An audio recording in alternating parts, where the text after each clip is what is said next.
一個為咗生計終日奔波嘅報社小編輯，一個係唔做嘢而四處旅行嘅怪人。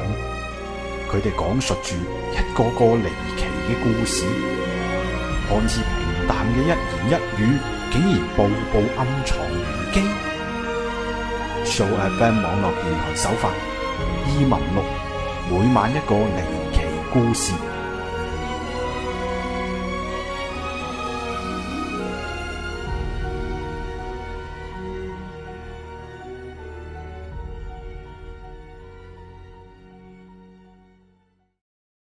異聞錄第24夜，平安夜，編譯朱咪，播講神馬。或者呢個故事講得遲咗啲，但我仲係想將佢記錄落嚟。其實平安夜係一個溫暖嘅節日，無論係節日本身嘅定義，定係節日入邊人們嘅狀態，大家可以聚埋一齊，嗰一刻係幸福快樂嘅。尤其對情侶嚟講，雖然而家流行住一種聽上去比較壯烈嘅反文化入侵思想，將呢啲國外嘅文化傳統視為洪水猛獸，應該從本土中削除乾淨。但嗰啲一個一邊手捧住高深嘅英語學習書，一邊又攞住支持國民嘅博士碩士，如果有咁多閒情逸致，講三道四，發表呢啲無傷大雅嘅評論，點解唔去做多啲科學研究出嚟呢？而係學咩聯名公交上書，似乎10個博士就能頂得過10萬人民嘅呼聲咁。卻唔知道呢方面博士嘅名頭，卻不如一個三流嘅電影明星，講話有份量。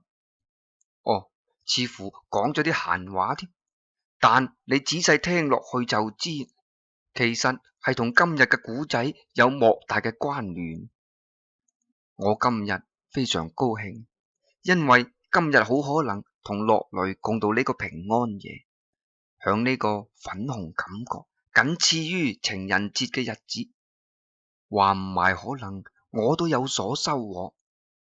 呢個人叫做柏丸，似乎係個比較奇怪嘅名，啱聽到，我覺得係筆名更適合啲。佢係一個狂熱嘅古文復興者。為乜叫復興呢？因為呢個年代能完全翻譯古文嘅人，要比能翻譯英文嘅人少得多。而佢正係其中一個，或者大家都好似我咁，覺得呢種人必定係40幾歐嘅學者，講佢60歲嘅老人都唔會奇怪。但一睇資料，呢個人居然只有26歲，實在令我大跌眼鏡。再仔細睇睇，原來佢出身書香門第。聽講太爺嗰輩仲有人中過狀元，不過可惜太爺中狀元嘅抵唔過太爺有狀元嘅，所以柏丸並唔係富裕。聽講佢之前有個女朋友，但似乎後嚟莫名其妙咁分手。但係佢非常熱衷復古運動，提倡重新學習古文，並把一切嘅洋玩意趕出中國，當然亦包括聖誕節呢類嘅西方節日。但前面嗰半句我都係贊同嘅，但後面嗰半句就唔係咁接受啦。畢竟只係個節日，唔使咁恨寡，多個節日唔好咩？話雖然咁講，不過我都真係幾多謝佢，因為落雷主要負責文化方面嘅訪談，平安夜人手又唔夠。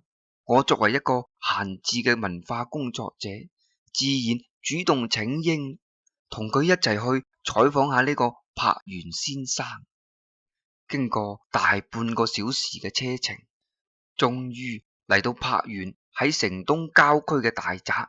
一落車就能見到柏丸嗰間屋，響呢處荒山野嶺，居然有40、50年代嘅大屋，果然係異於常人。呢間典型嘅四合院，嗰種幽深神秘嘅感覺，同電視入邊見過嘅嗰種略有不同。諗唔到南方都居然仲有咁樣嘅大屋，估計應該係同白猿嘅祖先從北方遷徙過嚟有關。東門大概有4人寬，朱紅油漆，有8成新，外面2隻唔算太大嘅石獅子，門口前仲有4級台階添。行到嚟門前，我哋撳響咗門邊嘅門鈴，忽然我覺得好笑，咁古老嘅門上邊居然仲有個電鈴，雖然都係啲古老式嘅電鈴，但係都覺得格格不入，實在可笑。只係呢度清靜到咩咁，絲毫冇啲市區嗰種過節嘅氣氛，想笑都笑唔出。冇過幾耐，洞門咿耶聲打開，有個後生仔伸咗個頭出嚟，原來佢就係柏原，同我想嘅略有差異。只見佢剃咗個小平頭，紅色嘅冷衫外邊褸住件皮褸，着住條黑色嘅西褲，腳上係對陳舊嘅棉布鞋。如果佢唔係戴住副厚過啤酒樽底嘅眼鏡，點睇都唔似係個文化人，似民工多啲。你哋嚟啦！柏原喐咗喐薄薄嘅嘴唇，吐出一團白沫。乜講嘢咁簡短噶？我有啲戥落雷嘅採訪內容擔心。你好，我哋係同你約好嘅採訪記者，唔知係咪可以開始採訪啦？落雷已經將長髮盤起，由於天氣太凍啊，佢戴咗頂奶黃色嘅冷帽，加上佢皮膚較白，戴咗頂帽嘅佢顯得更加嬌俏動人。邊度睇得出佢係一個主編，一個女強人啊？入嚟啦！柏原冇咩表情，掟低3隻字就轉身入去，睇都唔睇我哋。我哋有啲唔 like， 睇落嚟，佢就好似冇咩所謂咁，只係對住我笑咗笑。睇嚟佢唔係好似第一次咁，我都冇咩計較啦。可能佢哋呢類人都係咁，懶高清。大屋入邊好歡樂，天井嘅中央有個大缸，個缸大到嚇人，係清池龍紋嘅，睇嚟都係有啲日子嘅古氣。因為我哋已經睇到個缸上邊生晒青草，不過個缸實在係大，以我嘅高度都幾乎要掂腳先可以勉強睇得到個缸口。令我感到更唔舒服嘅係，左邊嗰間屋似乎係另外修建嘅，同大屋整體格格不入。嗰間屋都唔算破舊，不過門上邊嗰把鏽跡斑斑嘅長身鎖，同埋油到鬼咁紅嘅個門框，喺夕陽餘暉之下，嗰啲紅色似乎有生命咁跳動，睇到我眼睛難受。你間屋做咩油到咁紅啊？我忍唔住咁問。柏原佢似乎冇聽到我嘅問題，攞咗茶葉同幾隻茶杯，斟咗啲茶分別放喺我同落雷面前。雖然我唔係太中意飲茶，但處於禮節，我仲係飲咗啖，係紅茶，口味比較重。我放低隻杯，見佢冇理我嘅意思，我嘅脾氣又上嚟啦。等你詐聽唔到啦。點解嗰啲漆咁紅嘅？冇必要吧？我提高聲音又問咗次。柏原顯然有啲唔中意啦，佢皺咗下眉頭，隻三角眼眯得更細，跟住佢冷冷咁反笑住話：點解唔可以用紅色呢？中國紅係民族嘅顏色，我最中意紅色呢。但你唯獨嗰間屋又紅咗。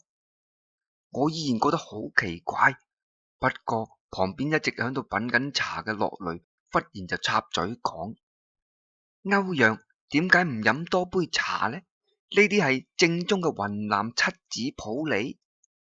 七子普洱，我根本就係個茶盲，呢個名聽都未聽過。一旁嘅柏原忽然就哈哈大笑起身。李勝岳啊，睇嚟你都識啲茶道噃。你條友見到靚女口氣都變埋，都係識啲皮毛啫。高中嗰陣經常同我父親飲茶，久而久之就習慣咗啦。加上報社工作壓力大，飲啲普洱茶可以保護皮膚，又可以養胃。我驚訝咁望住樂雷，我淨係知道佢成日咁攞住隻叮當杯周圍走，諗唔到佢原來中意飲普洱嘅。普洱係紅茶嘅代表。柏原聽完就讚許咁點頭。茶對人嘅身體同精神都有好處，難得有你咁中意飲茶嘅女仔。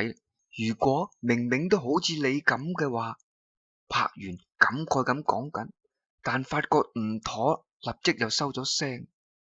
明明，我馬上察覺到啦。柏原岔開話題，同時狠狠咁掘咗我一眼。睇嚟我同佢都係互相冇咩好感。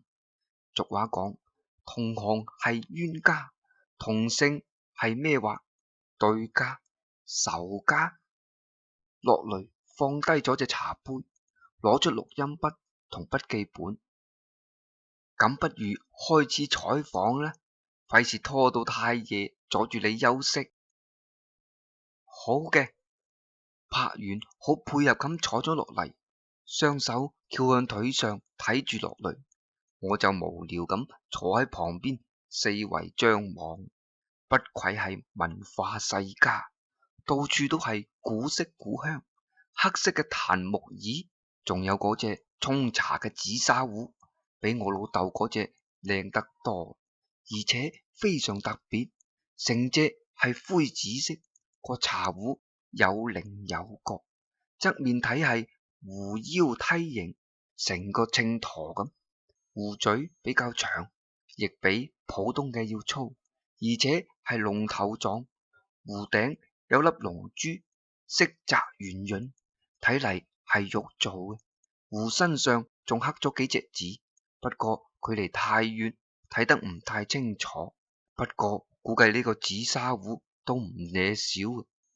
你點解提倡古文復興運動呢？樂雷開始咗佢嘅訪問。柏原諗咗下就話，都講唔上係提倡，只係自己作為一個古文化研究者，或者係講為數唔多嘅繼承人，有義務嚟宣揚同維護我哋民族嘅嘢。依家呢個世界充斥住低俗同唔健康、唔規範嘅事物太多。妖，佢真當自己係聖人，我心諗。打個比方呢，譬如啦，而家嘅社會一切都同錢掛鈎。講個簡單嘅例子，為乜大多數人寧願學外語，亦唔願意花時間去學古文化？可能你會話識中文就得啦，而學好外語則係一份好工，甚至係出國。其實最終嘅目的就係為咗錢。只要有錢，即使係再庸俗醜陋嘅人都會得到人哋嘅尊敬同擁護。唔係有人話依家笑貧不笑娼。柏原有啲激動，我幾乎見到佢啲口水隨住講話嘅頻率加快而發射得越密集，都已經噴到樂雷嘅身上咁滯。但冇錢並冇錯，大家都要生存啊！你覺唔覺得係咪可以等大家有穩定嘅生活同工作之後，再嚟從事古文化嘅學習？嗰時都唔算太遲啊！樂雷繼續問啊，柏原唔講嘢，佢無比失望咁望住樂雷，以非常鄙夷嘅語氣講道：果然連你都係拜金主義者，我仲以為你同其他女子唔同添。樂雷一聽就有啲唔開心，但係仲係保持職業嘅微笑。咁我哋不如講下其他。係啦，柏原先生，你嘅個人感情生活點樣噶？文學家都要結婚噶。落雷盡量想將氣氛緩和啲，點知柏原一聽面色都變晒，頭先翹起嘅二郎腿即時就放咗落嚟，雙手插袋，粒聲都唔出。採訪突然就陷入冷場，我自己倒冇咩所謂，不過我好好奇，想攞起個茶壺睇下上邊到底寫咗咩，點知隻手都未掂到個茶壺，柏原就從張凳上邊一下跳咗起身，將我推開。呢一下完全打破我經常習慣性認為搞文學創作嘅人都係脊椎滅邪、股骨頭壞死、腿腳麻痹，導致行動緩慢一貫嘅諗法。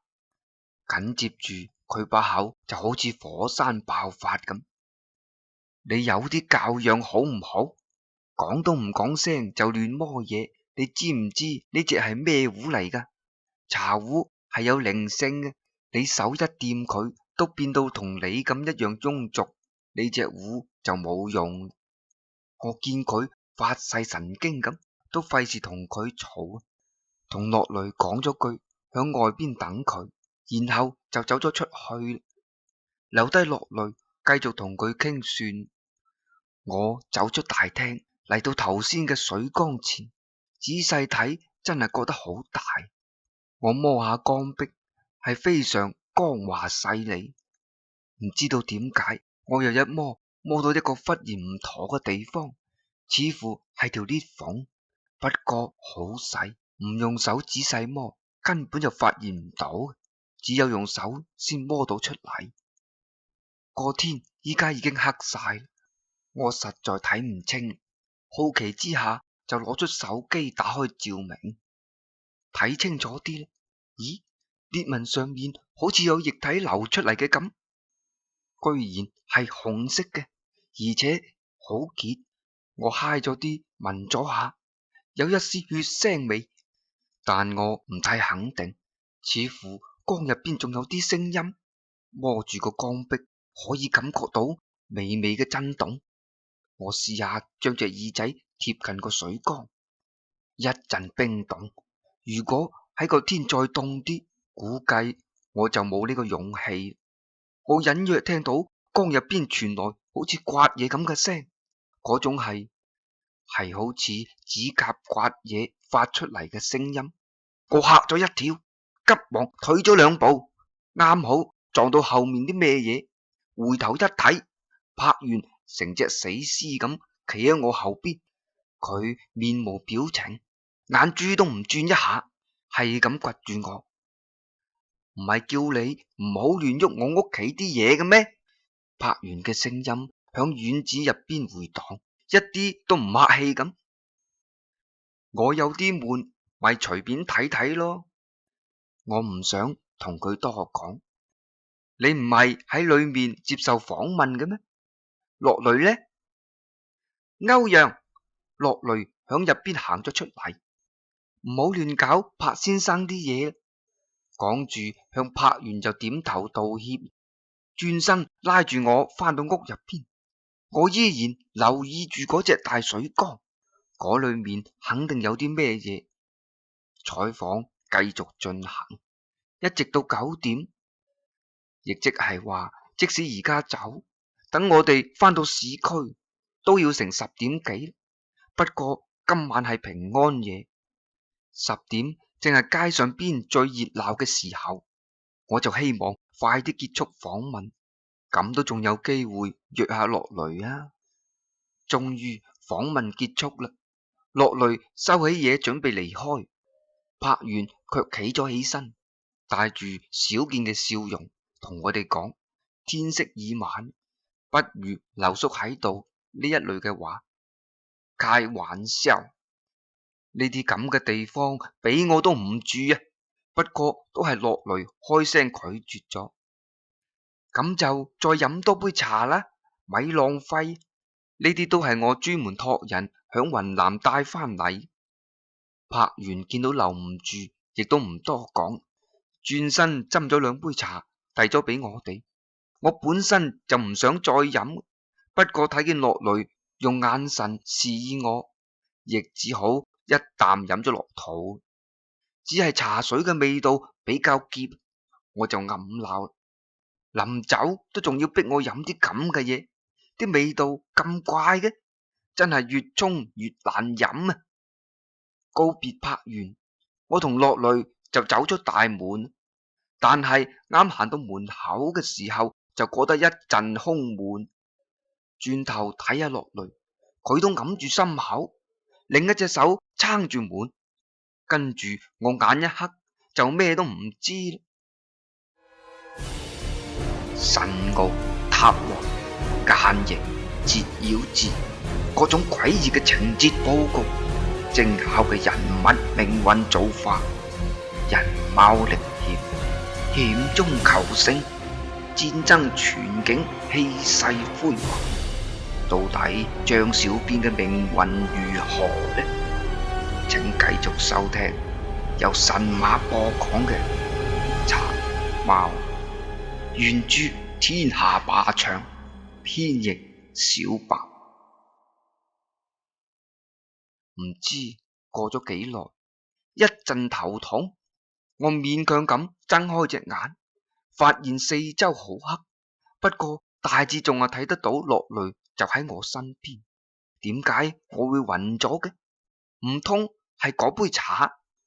不過我係睇住柏園從個紫砂壺入邊倒出嚟噶，稍微喐咗下，感覺全身冇力，而且我嘅腳似乎俾咩鎖住咗咁。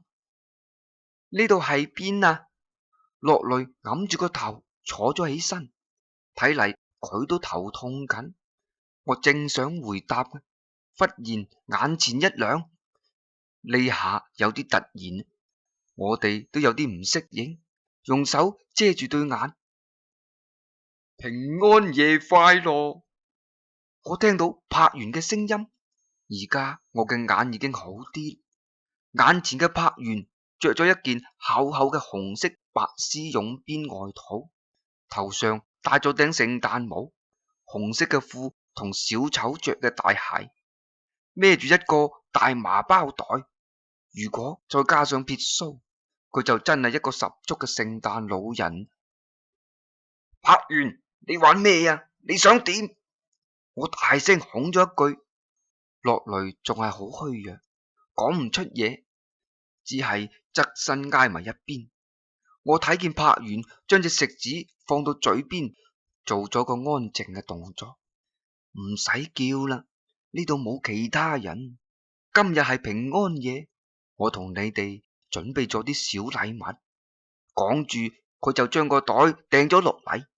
嗰個袋居然仲喺處喐嘅，一啲啲咁向住我同樂淚爬咗過嚟。我想快啲向後褪，但好快就俾條鎖鏈將我哋固定住。唔使驚，佢唔咬人嘅。或者講佢唔咬到人。柏園陰笑住，咬人？個袋入邊唔通係咩蛇蟲鼠蟻？當個袋入邊嘅嘢爬到差唔多到我面前嘅時候，柏園踩住咗個袋，然後坐喺旁邊睇住我哋，隻腳仍然係踩住嗰個袋。你好中意佢咧？柏園望住我，指咗指樂淚。樂淚聽到嘢，都眼定定咁望住我。唔關你事，你到底要做咩？非法禁錮係違法嘅。我冇直接回答中意定唔中意，話一出口，我又睄咗下樂淚嗰邊，只見佢耷低咗個頭，我睇唔到佢嘅表情。柏園似乎響樹回憶，然後慢慢咁講：我本來都有個好好嘅女朋友，佢好靚、聰明、溫柔善良。我曾經覺得自己係全世界最幸福嘅人。我係學古文嘅，而佢係學英文嘅。外面嘅人都戲稱我哋係中西合璧。我一邊聽住柏園嘅話，一邊留意住周圍嘅環境。我同樂淚被困喺一個洗手盆嘅下邊，我哋俾條鏈鎖咗喺一條水管上面。水管好堅固，我用力試咗下，除咗腳痛咩用都冇。呢個房間非常破舊，頭上一盞幾十瓦嘅電燈，洗手盆似乎好耐都冇用，結滿晒污垢，水管亦鏽跡斑斑，地下冰涼，仲係嗰種冇任何裝修痕跡嘅水泥地。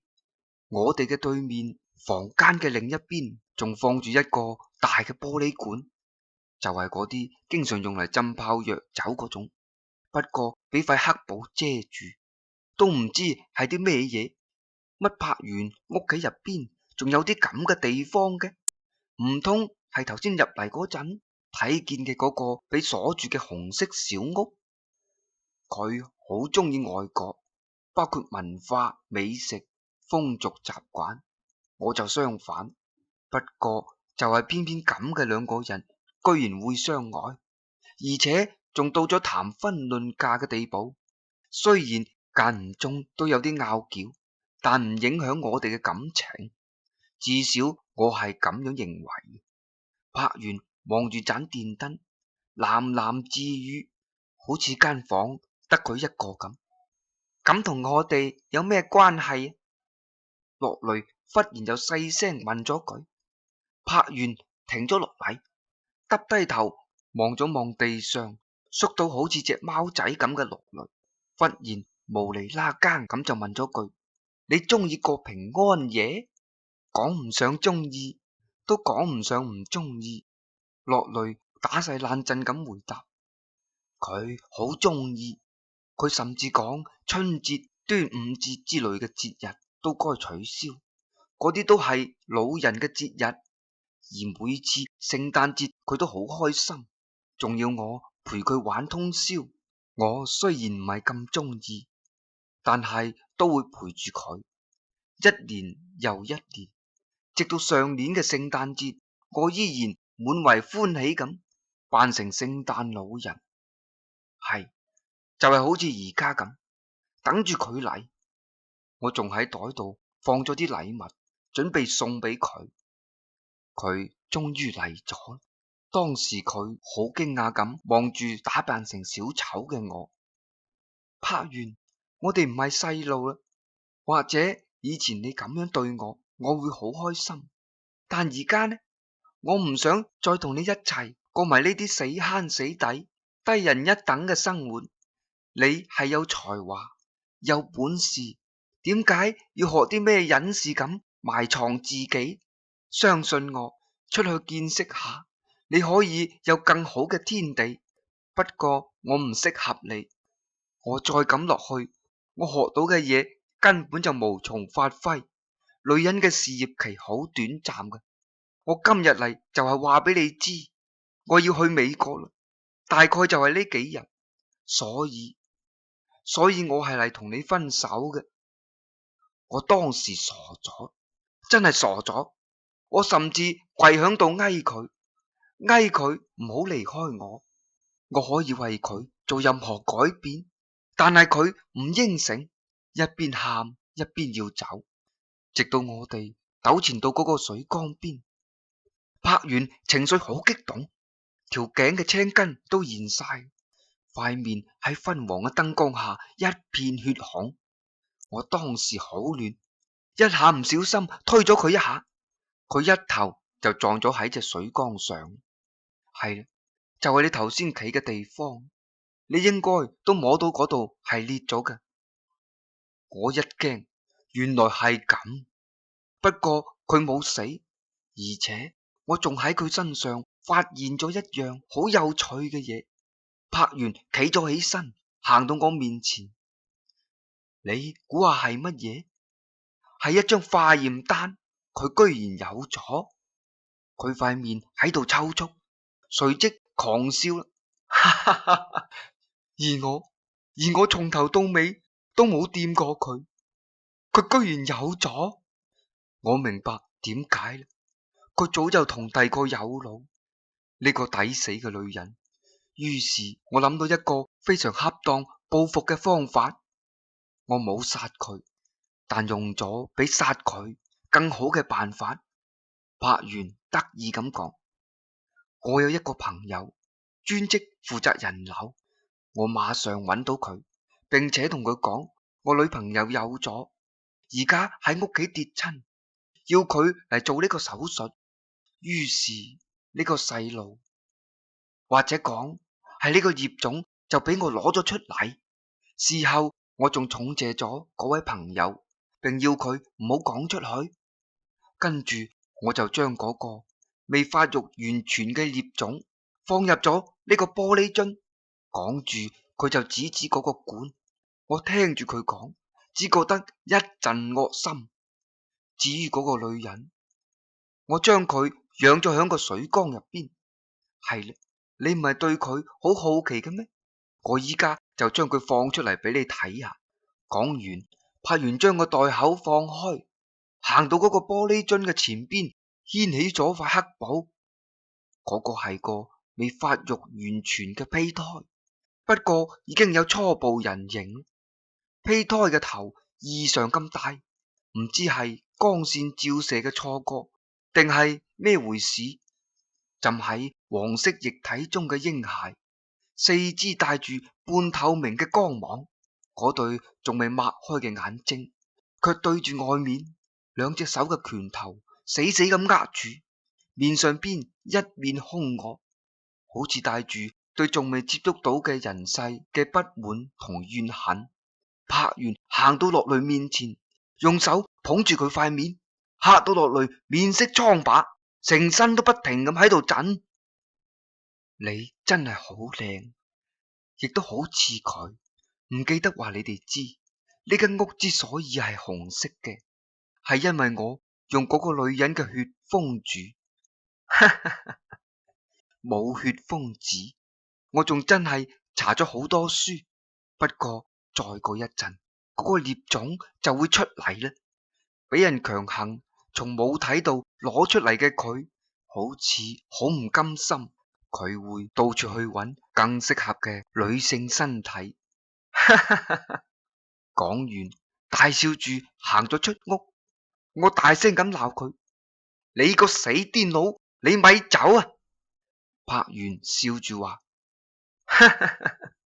你唔係好愛佢嘅咩？快啲諗辦法去救佢啦！咪俾等個孽種爬咗入惡記者個身體就遲啦。講完，抌咗條鎖匙落地，就行咗出去啦。房間再次只剩低我同落雷兩個人。落雷不知所措咁望住我，大眼睛入邊都係淚水。我搏晒命咁向抌鎖匙嘅地方爬過去。柏原睇上去條鎖匙隨便咁一抌，但係我用隻腳係咁勾都勾唔到。我唔可以放棄，即使好似上次獨眼新娘咁，再要挖咗我隻眼，我都要將落雷救出嚟。當我仲諗緊辦法點樣去接近條鎖匙嘅時候，嗰個袋又喐咗起身。個袋慢慢咁伸出一隻手，姑且算係隻手啦，或者講係隻爪，可能更為適合，因為嗰隻手臂成條未燒完嘅木柴一樣，又黑又瘦。木柴嘅末端連住如同雞爪咁嘅手掌。我睇見嗰幾隻手指嘅指甲都幾乎磨爛啦，啲泥同啲血混埋一齊，生成咗黑色嘅血垢。緊接住個袋又伸出另外一隻相同嘅手臂，上邊更加傷痕累累啦，有刀傷，有煙頭燙傷。如果俾你見到一個黃色嘅麻袋靠住兩隻咁樣嘅手爬行，喺昏暗嘅燈光之下向你慢慢靠近，都仲可以接受嘅話，咁接落嚟嘅事情恐怕係你成世都無法忘記。以為幾乎喺同時，有隻嘢出現咗喺落雷嘅前面。我原本注意住嗰個麻袋，隨住落雷嘅尖叫聲望過去，先發覺嗰個尚未發育完全嘅嬰孩靠住四肢慢慢咁向落雷爬去，而玻璃罐入邊嘅細路嘅屍體仲喺裏面。係英靈，我即刻反應過嚟，記得聽紀顏講過，無法生育落嚟到人間嘅孩子，往往帶住極強嘅怨恨，而且佢仲未有思想，所以單純咁要翻到佢感覺到溫暖嘅子宮入邊。呢個絕對唔係我哋可以想象嘅。我一回神，個袋已經爬到我面前啦，一邊爬，我一邊仲聽到一啲咁嘅聲音，就好似俾人揞住嘴嘅小動物發出嚟嘅聲音咁。我好想踢開個麻袋，但我一啲力都用唔上，睇嚟藥性仲未過。嗰對手似乎要摸到我啦，正順住我隻腳向上爬過嚟。旁邊嘅落雷已經叫唔出嚟啦，只係盡可能咁往後縮，一邊喊住一邊就睇住我。佢雖然講唔出嘢，但眼神一直向我求救。英靈已經離落雷只有幾米啦，佢仍然唔停咁往前爬，一邊搖晃住身體，伸住隻手往前爬，一邊擺動住巨大嘅頭周圍擰。唔好驚啊，我會救你。我雖然咁講，但係個麻包袋已經爬到我心口啦，而我終於見到麻包袋入邊嘅人，唔係，應該係嘢。佢應該就係柏原所講嘅嗰個女仔，而家睇落去仲偏似女人。佢塊面慢慢咁從我麻袋入邊伸咗出嚟，正對住我。呢下無論我做咗幾大嘅心理準備，都完全嚇到傻咗咁滯。唔知各位聽過人字未呢？漢高祖劉邦，我習慣叫佢流氓。瓜咗之後，呂后將劉邦生前最中意嘅兒子趙王如意殺死，接住將如意嘅母親，亦就係劉邦嘅寵妃戚夫人嘅眼睛整盲，鼻哥割咗，耳朵整聾割埋，嘴唇用線縫起身，並將手腳斬去，咁就係人彘。眼前嘅人雖然手腳仲喺度，但柏原嘅殘忍並唔亞於呂后。呢個女人塊面大部分都俾蓬亂嘅頭髮遮住，但靠住燈光，我仲可以依稀睇得出佢嘅眼睛同嘴唇都俾麻線封咗起身，瘦削嘅面上邊好多刀傷，耳仔亦割咗去。佢對腳雖然仲喺度，但係畸形嘅樣一睇就知係俾人故意打斷後再亂接好嘅，骨骼已經完全變形。佢無助咁用手死掹住我，嘴巴發出嘅聲音，似乎都唔係想害我咁。我情急之下就講啦：如果你聽到喺你嘅左邊有鎖匙，求你快啲攞俾我啦！我要救我嘅朋友。我對住佢大聲咁叫。呢個女人似乎聽到，點點頭往左邊爬去，轉頭望去落雷嗰邊。英靈嘅手快要摸到佢隻腳啦。終於個女人摸到咗條鎖匙，遞咗俾我。我迅速打去咗腳鐐，並衝向落雷嗰邊。我想趕走英靈，但佢依然執着咁朝住落雷爬去，而我隻手根本就掂唔到佢。英靈已經爬到落雷嘅身體啦，我絕望啦。忽然，英靈停咗落嚟，個大頭左右搖擺住，似乎發現啲咩。呢個時候，我睇見個麻包袋入邊嘅女人用鎖匙挑開咗自己嘴巴上縫住嘅線，滿嘴都係鮮血。媽媽，媽媽喺呢度啊！嗰個聲音好似手指甲刮黑板一樣咁尖刺而撕心裂肺。佢張開嗰對手，四處響地上摸索，嘴入邊仲重複住頭先嗰句話。英靈依舊係眯住眼睛，佢個頭喺落雷同嗰個女人之間擰嚟擰去，最後佢終於選擇咗嗰個麻包袋嘅女人，爬咗過去。呢個時候我先至攬住落雷，佢震到好似西康咁，隻手都係冰冷嘅。英靈爬入咗嗰個女人嘅懷入邊，然後就消失咗。我睇咗睇嗰個玻璃管，果然裏面嘅孩子嘅神情變咗，先前嘅兇惡表情冇咗，緊握住嘅拳頭仔都鬆開埋啦。而嗰個女人趴響地上邊，唔停咁喊，但佢俾縫住眼睛，佢好難流出眼淚，只見一滴滴嘅血順住線嘅罅縫流出嚟。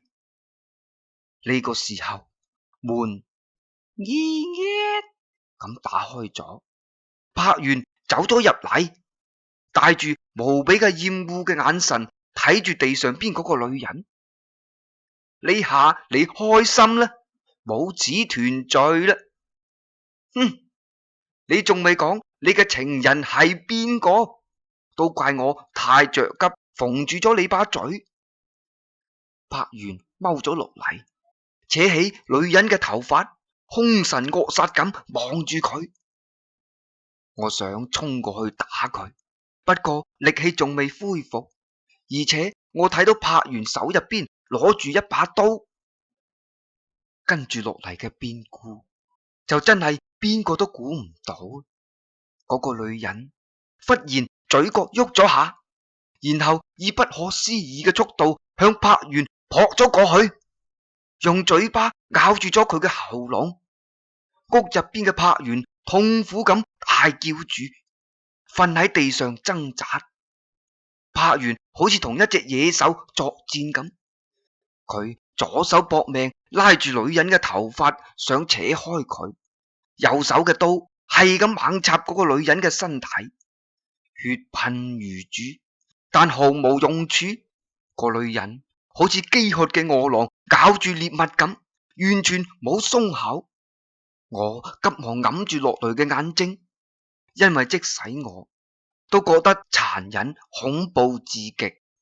柏原喺地上翻滾住，叫喊住，聲音越嚟越低，動作亦越嚟越遲鈍。地上已經有好大一灘血，有女人嘅，亦有柏原嘅。過咗陣，佢唔喐啦，身上嗰個女人都冇喐啦。我壯起膽行過去，柏原已經斷氣啦，但嗰個女人仲有啲氣息。我扶佢起身，佢嘅聲音好微弱，但係我仲聽到。我好愛佢。講住，佢摸索住柏原嘅身體，將俾血染到鮮紅嘅頭靠喺柏原身上，就斷氣啦。我搖搖頭，從地上揾翻條鎖匙，打開咗落雷嘅腳鐐。我揾到自己嘅手機，已經快12點。呢個平安夜，我一定忘記唔到。坐喺客廳入邊，我睇住警察出出入入咁忙碌住。我又見到嗰個紫砂壺，原來嗰個紫砂壺係雙子壺，壺嘅入邊分兩部分，而且非常緊密。只要動一下壺頂上面嗰粒珠嘅機關，倒出嚟嘅就係另一邊嘅茶水。我終於睇到壺身上邊寫住嘅嗰行字仔：兩情若係長久時，又豈在朝朝暮暮。我放低個茶壺，睇咗睇落雷，佢輕輕笑住講，仲打算今日晚上同你一齊去好好玩下。睇嚟而家平安夜都要過去啦。不過仲有除夕、新年啦，反正節目仲有好多嘅。我亦輕輕咁安慰佢。1星期後，樂雷從驚嚇中恢復過嚟，而且我同紀顏又多次去咗柏園嗰間大屋，我叫紀顏幫佢哋超度一下，因為我喺警察嘅調查下，仲知道啲內情。原嚟呢個女仔真係非常愛柏園，佢係俾人強姦之後懷孕嘅，佢唔敢直接話俾柏園知，因為佢覺得柏園係唔會接受一個咁樣嘅結果。於是佢諗到提出分手，唔想兩個人都痛苦，而且亦都想激勵柏園利用自己嘅才華好好咁做一番事業，但冇諗到竟然換來呢個結果。平安夜好似係耶穌基督降臨嘅日子啊！紀顏忽然問：係啊，所以第二日咪係聖誕節咯。我回答完，好奇咁問佢：你問呢個做咩啊？咁耶穌其實都係個私生子啩，佢嘅母親都係突然懷孕嘅。你嘅意思係如果柏園可以接受嗰個 BB 嘅話，嗰個平安夜就真係符合佢嘅意義。我恍然大悟咁講，可惜佢唔單止接受唔到，而且仲近乎變態咁折磨自己嘅愛人，最後落得咁嘅結局。紀顏嘆咗口氣，然後笑住問我：不過你應該感謝佢，可能佢睇見你同樂雷，心入邊忽然諗起咗以前嘅自己，妒忌心使佢想折磨你哋兩個，不過反而將你同樂雷拉得更近。我亦笑咗笑，手機響，係樂雷嘅短信，佢叫我今日中午一齊去食飯，真係一個好消息。